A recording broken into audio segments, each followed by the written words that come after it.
people were measuring the speed of light in the 1800s. When Einstein was just born, they had already done some of these experiments, I think, or right about that time, 1880s. And they found that regardless of the motion, you always get the speed of light. Now, as far as I understand, Einstein wasn't paying attention to these experiments.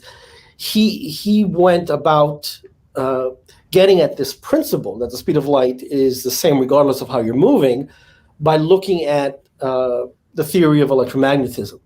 So in the theory of electromagnetism, you find strangely that electric and magnetic fields, when you put all the equations together, they obey a wave equation. And what they're basically telling you is that electromagnetic waves travel at the speed of light. The speed of light pops out of these equations, right? So I'm actually teaching that course right now, and we're sort of building up these equations. And by the end of the semester, we'll see that these strange numbers that appear in the equations combine to produce a speed for electric and magnetic waves that is the speed of light, surprisingly. But there's no statement in the theory that says, with respect to whom is the speed of light. It's just there in the equations. And so what Einstein said is, these equations are valid regardless of the perspective. Doesn't matter how you're moving. He elevated this to a principle.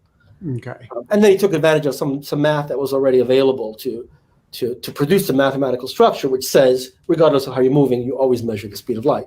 And that's a special theory of relativity. So the idea that the speed of light is a constant is a more primitive idea. It doesn't emerge from the general theory. It's at the foundation of the special theory, which then gets incorporated into the general theory.